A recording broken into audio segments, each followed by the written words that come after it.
Hey everybody, mel0n here. Welcome back to another video. Today we're checking out Pulsar's newest shape, which I'm very excited to check out. We are taking a look at the Pulsar X2H. Now, this is a claw grip optimized mouse with a higher rear hump, similar to other mouse designs we've seen. However, this is the first rear hump claw grip optimized we've seen from Pulsar. So this on paper looks to be like an S tier mouse in my hands because, again, with my 7.5 inch by 5 inch hands, it's been traditionally very hard for me to use sim mice effectively just due to being forced to use uncomfortable grips like super aggro claw or fingertip grip or something like that. It's always been hard for me to really use sim mice to their full potential.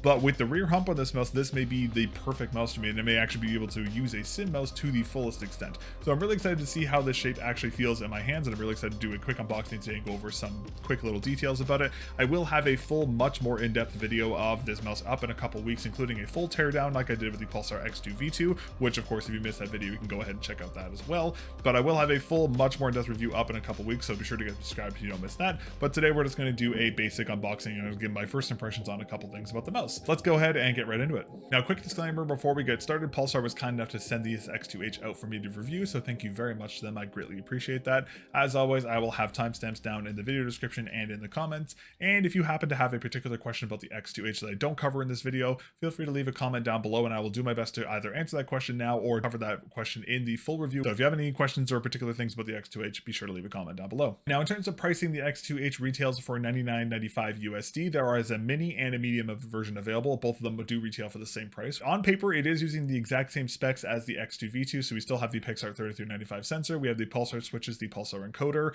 Now, I'm assuming there may be some small differences in the actual internal specifications between these mice, but I will cover those in the full teardown when I do my full review of the product. Now, it does come in white and black colorways, as we've seen with previous Pulsar mice. Now, there will most likely be more colors coming down the line, but for now, there's just white and black. Today, we'll be looking at the medium version of the X2H in the white coating. Alrighty, now in terms of the unboxing experience, it's pretty much identical to the X2V2. Pulsar has done a pretty much entirely cardboard packaging, which is lovely to see. There's no wrapping around the mice itself and anything like that, which is really nice to see. The only non-compostable part of the packaging is probably going to be some of the inking, and there's going to be a little bit of foam on the top of the box, which is designed to hold the mouse into the center of the box with this little cardboard cutout here. But overall, aside from that, the packaging is pretty much entirely recyclable, which is really nice to see from Pulsar, so very happy to see that.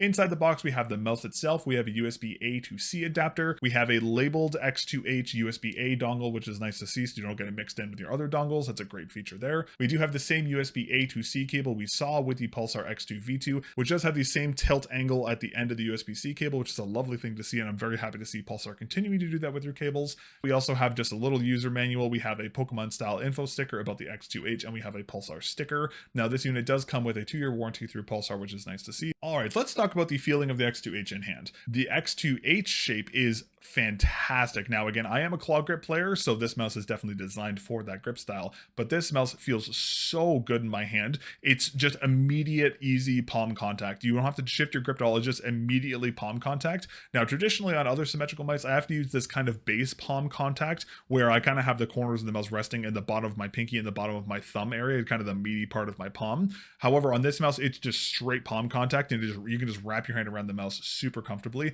It's incredibly comfortable. It is easily the most comfortable symmetrical mouse I have ever used.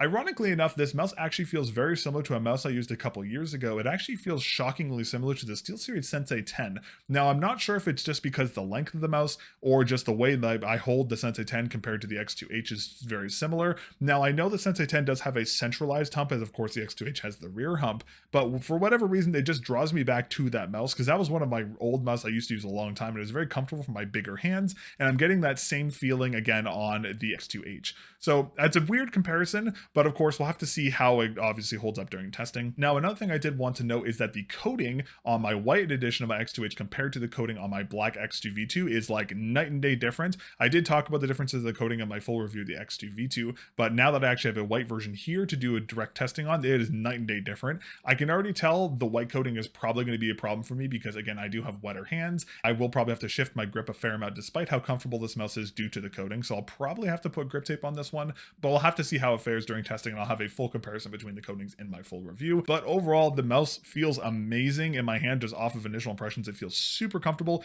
easily the most comfortable symmetrical mouse I have ever used. All right, now in terms of the button feel on the X2H, since this is using the same specs as we found on the X2V2, I'm expecting these to feel very similar. So the main clicks between the two feel pretty much identical. There is a slight difference in the actuation on the X2H's buttons, but that's just due to the shape. I have a feeling if I had an X2V2 medium and an X2H medium, they'd probably feel more one for one, but just due to the size difference, there's a slight difference there.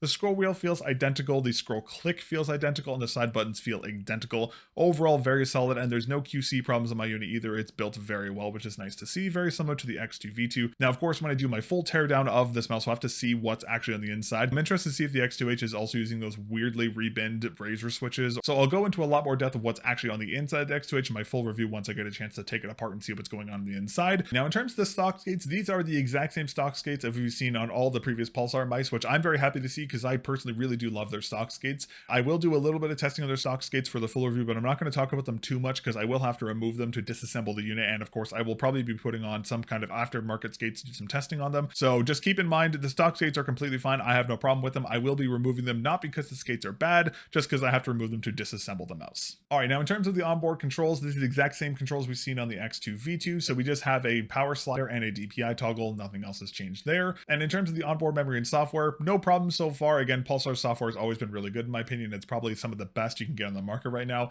Very lightweight. You rarely have to use it. You pretty much just have to use it to flash your binds, your controls, and you never have to touch it again, which is great in my opinion. So overall, no problems. If I do run into any issues, I will obviously talk about that in my full review, but so far, no problems at all. Alrighty, well, that is pretty much everything for the quick little unboxing of the X2H here. This is a very, very interesting mouse, which I'm very, very excited to do some really in-depth testing on because, as I mentioned before at the top of the video, I really can't use symmetrical mice that well just due to my hand size and never be able to make full palm contact, and being forced to use weird grips to use sim mice has always kind of hampered the performance of symmetrical mice in my opinion.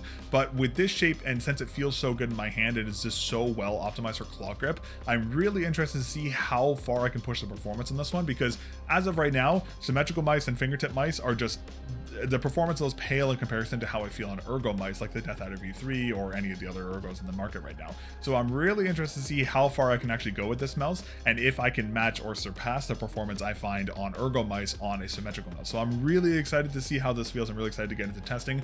So I will have a much more in-depth review of the X2H coming out in a couple weeks once I'm done on my testing, including, as I mentioned before, a full teardown of the mouse and a lot more detail about the specs and how it feels and how the performance feels for different grips and that kind of stuff. Thank you again to Pulsar for sending this out for review. I greatly appreciate it. And if you guys are not following me on X, Instagram, or Twitter, or even on the YouTube community, be sure to follow me over there because I will be documenting some of my testing going forward. If I have anything notable that I really want to talk about, I will be making videos on that one. And if you guys have questions about the product, it's really easy for me to reply on there with videos. So be sure to go follow me on TikTok, X, and Instagram to kind of follow along the testing journey with the X2H and all the other stuff I'm testing as well.